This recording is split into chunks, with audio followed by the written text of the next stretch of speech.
Bonjour, c'est Dominique. Alors voilà, je commence la série de tutos pour le folio journal avec cascade. Alors, je vous montre le matériel que vous avez besoin. Alors, premièrement, des feuilles de papier normal d'imprimerie pour faire la partie journal à l'intérieur. Ici, si j'avais eu du papier teint au thé, je l'aurais fait, mais j'en ai pas. Puis là, je peux pas encore en faire à l'extérieur, il pleut. Alors, je dis bon, ça va parce qu'il y a quand même du blanc dans la collection. Alors, j'ai du papier comme ceci. Alors, vous allez avoir besoin du papier cartonné. Alors, soit le format, c'est-à-dire soit l'épaisseur 225 ou 180, comme vous voulez, 60. Alors, vous aurez besoin d'un grand morceau de carton de 1 plus mm. Un morceau de tissu pour faire la tranche. Alors, moi, ici, je vais utiliser probablement un petit taille ici. Alors, je vais utiliser de la jute, c'est-à-dire.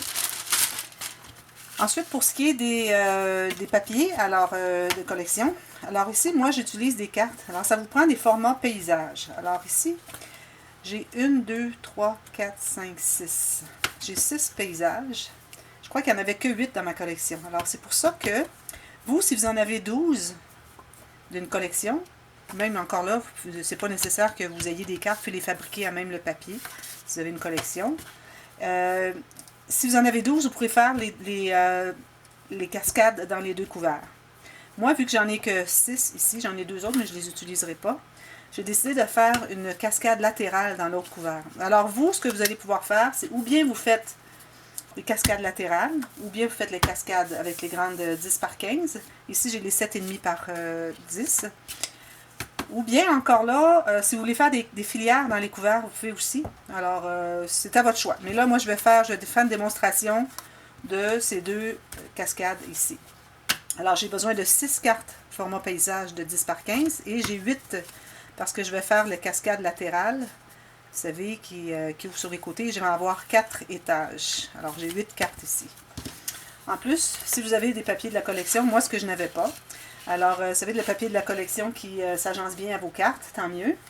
Alors, peut-être éventuellement, je pourrais le refaire dans une autre collection parce que j'ai souvent des cartes, 6 cartes de format paysage dans les 10 par 15 et des petites comme ceci dans une collection. Alors, parfois, juste 2 feuilles comme ceci, de 30 par 30, avec vos cartes, c'est suffisant pour faire le projet. Alors, moi, je me suis trouvé quelque chose qui faisait un petit peu vintage. Alors, probablement, je vais utiliser celui-ci, pas lui. Lui, je crois pas.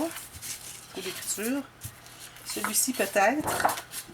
Et il y a celui-ci qui me tentait bien parce que, vous voyez, comme ça s'agence bien. Et puis ça, c'est vintage. Hein? Alors, voilà. J'ai 3 feuilles, mais je verrai. Parce que c'est pas nécessaire d'en avoir 3, puis en avoir que 2 feuilles, pour être certaine. Alors, aussi, ce que ça vous prend, c'est une tranche massicot.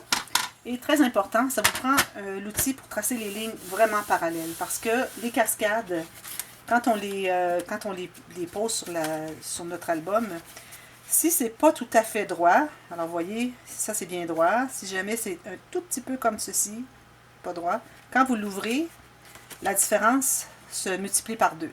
Alors, c'est vraiment important d'avoir des lignes parallèles. Alors, je vous laisse accumuler votre matériel.